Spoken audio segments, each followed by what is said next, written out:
Halo Sobat Noba, PTTH Ranah Kaisar episode 683 sudah rilis nih. Tanpa banyak pembukaan, yuk langsung saja kita lanjutkan kisah serunya. Di episode sebelumnya, setelah pertempuran di dalam Istana Kelam berakhir, Xiaoyan berhasil keluar tepat sebelum ruang tersebut runtuh, menyelamatkan ratusan sisa tulang leluhur klan Yuan Shen. Dia kemudian mengungkap rahasia kelam bahwa klan Ximing telah memanfaatkan darah klan Yuan Shen untuk menciptakan makhluk iblis. Dari sisa jiwa seorang wanita Yuan Shen, Xiaoyan mengetahui bahwa anggota klan Ximing memiliki lebih dari satu jiwa dalam satu tubuh, menjadikan mereka hampir tanpa kelemahan. Dengan rasa hormat yang mendalam, Xiaoyan menguburkan sisa jasad leluhur Yuan Shen dan bersumpah akan membalas dendam bagi mereka.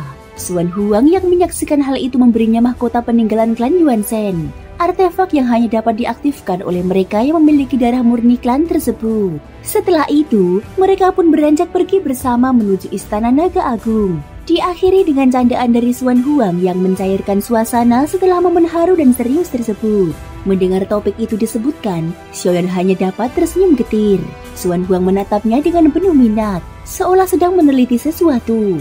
Baiklah, manusia memang sulit melepaskan diri dari batasan batinnya. Jika saudara Xiaoyan tidak berkeinginan, aku tak akan memaksa. Sekarang, setelah memperoleh petunjuk klan Ximing, aku akan segera mengerahkan orang-orangku untuk mencarinya. Namun sebelum petunjuk itu ditemukan, apa rencanamu selanjutnya? Apakah kau ingin mencoba teknik pemutusan tubuh milik ras naga kami? Xiaoyan mengaktifkan gerakan jiwa lubang void, dan seketika bersama Xuan Huang serta dua lainnya, mereka menghilang dari lembah luas. Dalam sekejap, keempatnya telah kembali ke wilayah Kekaisaran Naga, tempat klan naga berdiam. Menatap lingkungan megah yang dilingkupi aura purba itu, Xiaoyan berbicara pelan. Teknik pemisahan tubuh milik klan naga ini tampak menarik. Baiklah, aku akan mencobanya. Walau dia belum mengetahui seberapa besar manfaat teknik itu terhadap tubuh aslinya dan avatar Yuan Shen-nya, dia merasa tidak ada salahnya untuk mencoba. Setidaknya hal itu dapat membantunya mendekati Tianjing, serta membuat kekuatan tubuh fisiknya melangkah selangkah lebih maju. Saat ini tubuh utamanya masih berada pada tingkat ketiga keabadian dewa, dan untuk menembus ke tingkat berikutnya dibutuhkan pemahaman serta kesempatan yang sulit diperoleh. Xuan Huang tersenyum dan menepuk bahunya. Saudara Xiaoyan, tubuhmu luar biasa kuat. Teknik kami di altar pemutus naga akan sangat cocok bagimu. Belum sempat dia melanjutkan kata-kata, kilatan api melesat dari kejauhan, meninggalkan jejak kehancuran di udara. Api itu melintas dengan kecepatan luar biasa, dan setiap gunung yang dilewatinya runtuh, bebatuannya berguguran bagaikan dihantam badai. Melihat hal itu, Xuan Huang mendengus kesal. Jika berani menghancurkan wilayah ini, aku akan memukulmu sampai remuk. Begitu kata-kata itu keluar, cahaya api yang tadi nyaris menabrak benteng naga pun kehilangan keseimbangannya. Dalam sekejap, sosok besar itu jatuh berguling ke dalam wilayah naga, membuat debu berhamburan. Namun, makhluk itu tidak terluka sedikit pun. Dia justru melompat-lompat dengan riang, lalu menghampiri Xuan Huang sambil menggesekkan kepala raksasanya dengan manja. Xuan Huang tertawa pelan dan menepuk kepalanya. Makhluk itu adalah Baobao, naga purba berdarah murni, dan kekuatan bertarungnya sangat mengerikan. Xuan Huang mengatakan, dahulu, entah karena alasan apa, dia tertinggal di dunia sensi. Saat itu darahnya belum sepenuhnya terbangun. Kini setelah dibangkitkan, dalam waktu 10 hari lagi, walau belum dapat dibandingkan dengan Tuan Zhu Jiuyin, dia akan menjadi salah satu kekuatan puncak klan naga. Sambil menatap Baobao yang berperilaku seperti anak kecil, Xuan Huang kembali berbicara. Saudara Xiaoyan, selanjutnya Baobao yang akan mengantarmu ke altar pemutus naga. Aku sendiri ingin beristirahat. Istri dan selirku banyak, mereka juga perlu diperhatikan. Dia terkekeh pelan sebelum menambahkan, kalian bertiga boleh mencobanya bersama. Namun jika tidak sanggup menahan tekanan altar, jangan memaksa. Panggil saja Baobao, dia akan menyelamatkan kalian. Kemudian, Xuan Huang menunjuk ke arah Xiaoyan.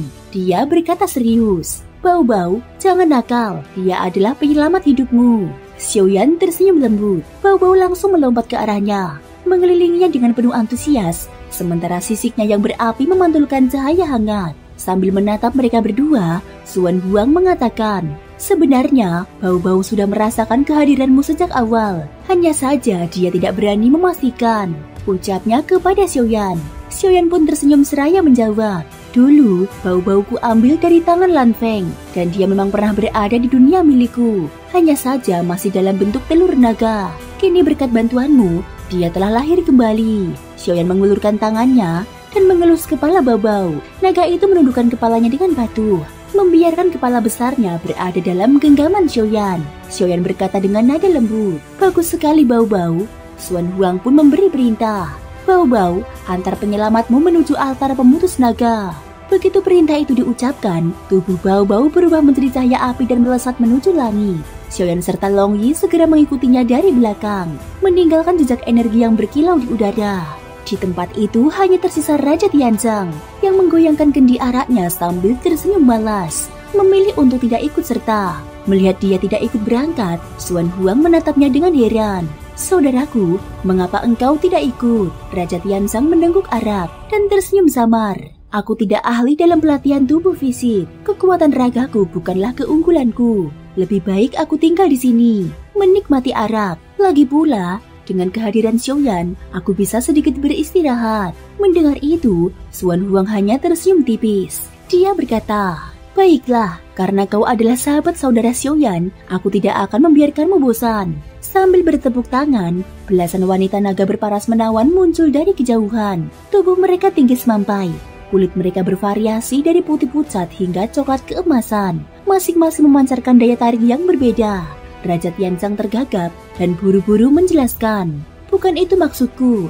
Aku hanya ingin minum arak." Xuan Huang pun tertawa. "Justru mereka aku kirim untuk menemanimu minum. Jujur, mereka lebih hebat dariku dalam hal minum." Raja Tianzang hanya bisa tersenyum canggung, sadar bahwa pikirannya tadi sempat melenceng.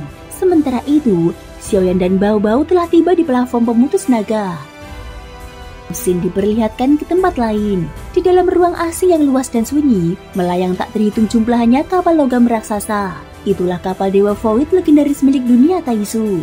Seiring berjalannya waktu, kapal-kapal itu telah berevolusi dari bentuk kotak menjadi elips, tampak lebih halus dan mengandung teknologi serta kekuatan yang lebih tinggi. Tiba-tiba, seberkas cahaya melintas dari kekosongan menuju salah satu kapal induk. Beberapa prajurit Taisu segera menangkapnya dan menyerahkannya kepada penguasa Su. Dia duduk di atas singgasana besi, matanya memancarkan sinar tajam dan penuh kewaspadaan. Kabut kekacauan di depannya perlahan menyingkap, menampilkan bayangan samar. Penguasa Su bergumam dengan dingin.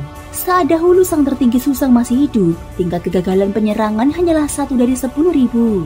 Kini meningkat menjadi 1 dari 1.000. Meskipun tambah kecil, namun tetap tidak boleh diabaikan.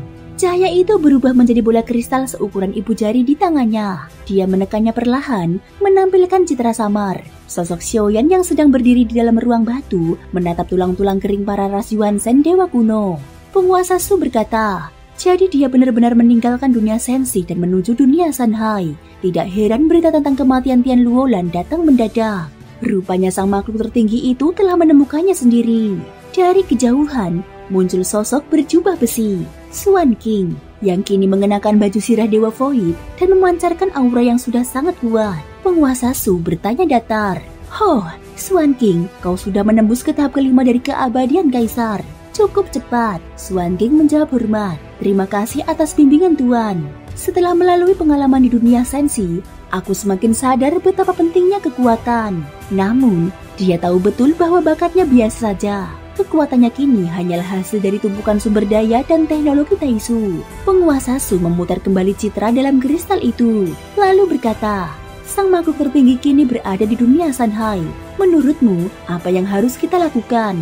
Haruskah aku turun langsung dan menghancurkannya?" Xuan King menunduk, berbicara hati-hati. "Tuan, mohon jangan terburu-buru. Informasinya belum jelas. Dan bolehkah aku tahu dari mana asal kabar ini?" Penguasa Su menjawab dingin, "Sumbernya tidak diketahui, bukan hasil penyelidikan langsung Taisu."